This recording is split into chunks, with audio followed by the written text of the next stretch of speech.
يكلف الله نفسا إلا ما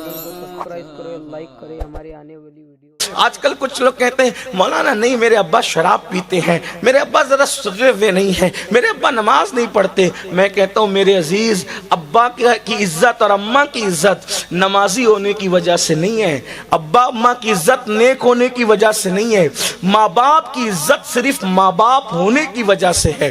اگر وہ بے نمازی ہوں، اگر وہ شرابی ہوں، اگر وہ جواری ہوں اور ہیں ماں باپ، تو بھی ان کی عزت کرنا آپ پہ فرض ہے۔ یعنی یہ نہیں کہ نیک ہوں گے تو ہی کرنا پڑے گا، نہیں، بلکہ ماں باپ کتنے بھی برے ہوں اور وہ اولاد کے حق میں دعا کرے تو اللہ ان کی دعا رد نہیں کرتا، اولاد کے حق میں۔ بلکہ ماں باپ کی دعا کا درجہ کیا ہے؟ حدیث پر غور کریں، آقا فرماتے دعا والدہ لولدہ کا دعائی لکم، کہ تمہارے باپ کی دعا تمہارے حق میں ایسی ہے جیسے مجھ محمد کی دعا اپنی امتی کے لیے ہوا کرتی ہے۔ یعنی جیسے دعائیں محمد الرسول اللہ امت کے حق میں رد نہیں ہوتی، ویسے باپ کی دعا اولاد کے حق میں رد نہیں ہوتی۔ لوگ ادھر ادھر پھرتے رہتے ہیں، لوگ ادھر ادھر پھرتے رہتے ہیں، حضرت دعا کر دو، حضرت دعا، ارے سب کی دعا لو، میں منع نہیں کرتا، لیکن کتنا بھی بڑا آدمی، کتنا بھی نیک متقی کعبے کا گلاف پکڑ کے دعا کرے، وہ اللہ بے نیاز ہے، چاہے تو قبول کرے گا چاہے تو رد کرے گا۔ کسی کی بھی دعا قبول ہوگی یا رد ہوگی، لیکن اللہ کے رسول نے گارنٹی دی ہے، ایک دعا ایسی ہے جو تمہارے حق میں کبھی رد نہیں ہو سکتی، اور وہ تمہارے ماں باپ کی دعا ہے۔ ادھر الفاظ پورے نہیں ہوتے، ادھر اللہ قبول فرما لیتا۔ حدیث پاک میں آتا ہے، حدیث پاک میں آتا ہے، ایک مرتبہ حضرت موسیٰ کلیم علیہ السلام جنگل کا سفر کر رہے تھے، جنگل کا سفر کرتے ہوئے تھک گئے تو اللہ سے کہا، اللہ میں تھک گیا، میرے لیے سواری کا انتظام کر۔ تو ارشاد ہوا، موسیٰ تشریف لے جائیں تھوڑا آگے، ایک بندہ ملے گا، اس سے یہ بات کہو۔ حضرت موسیٰ کلیم گئے تو کیا دیکھا؟ ایک بندہ ہے، نارمل سا سادہ سا بندہ ہے۔ اس سے کہا، اللہ کے بندے میرے لیے سواری کا انتظام کر دے۔ اس نے ہاتھ اٹھائے، عرض کی، اللہ بادل زمین پہ بھیج تاکہ تیرے اس بندے کے لیے میں سواری کا انتظام کر سکوں۔ ہاتھ اٹھا کے دعا کرنا تھا، بادل زمین پہ آ گیا۔ کہا کہ اے اللہ کے بندے، اے مسافر، یہ بادل حاضر ہے، آپ جہاں چاہیں گے یہ بادل آپ کو لے جائے گا۔ آپ بادل پر سوار ہو گئے، بادل پھر اڑنے لگا۔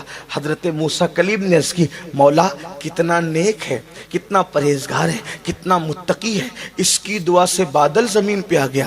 ارشاد ہوا، موسیٰ نیک نہیں ہے۔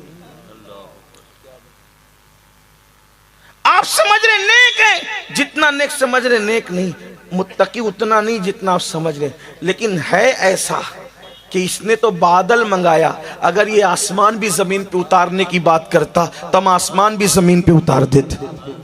مولا جب اتنا نیک ہے نہیں تو پھر اس کی دعا کی تاثیر کی وجہ کیا ہے؟ ارشاد ہوتا ہے، ماں کی اتنی خدمت کی کہ ماں کی خدمت کرتی ماں کو راضی کر لیا، ماں نے مرتے مرتے دعا کی، اللہ میری خدمت کا حق ادا کیا ہے، جب بھی جو دعا کرے تو اس کی ہر دعا قبول کر لے۔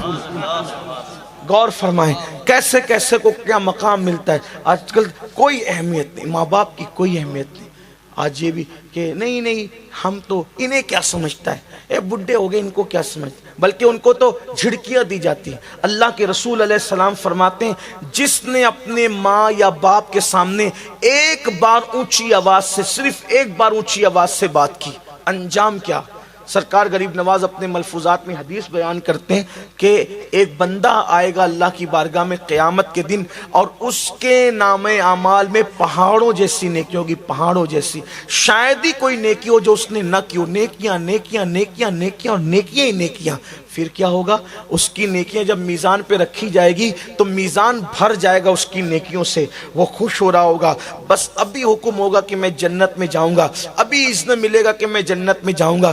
ایسے میں ایک چھوٹا سا کاغذ کا ٹکڑا اس کے گناہوں کے پلڑے میں گرے گا۔ جب اس کے گناہ کے پلڑے میں چھوٹا سا کاغذ کا ٹکڑا گرے گا تو اس کی ساری نیکی ہلکی ہو جائے گی اور گناہ کا پلڑا بھاری ہو جائے گا، اور حکم ہوگا فرشتوں اس کو منہ کے بل گھسیٹتے ہوئے جہنم میں لے جاؤ۔ اللہ اکبر۔ جس وقت وہ یہ سنے گا تو اللہ سے عرض کرے گا مولا تیری شان بڑی نرالی ہے، تیری شان بڑی عظیم ہے مولا، میری پہاڑوں جیسی نیکیاں، میں نے نیکیاں ہی نیکیاں کی، لیکن یہ چھوٹے سے کاغذ کے ٹکڑے میں لکھا کیا تھا جس کی وجہ سے میری ساری زندگی کی نیکی ہلکی ہو گئی؟ تو ارشاد ہوگا تو نے صرف ایک مرتبہ چلا کر اپنی ماں سے یا اپنے باپ سے بات کی تھی، وہ چلا کر بات کرنے کا گناہ ایک گناہ لکھا ہے جس نے تیری ساری زندگی کی نیکی کو ہلکا کر دیا۔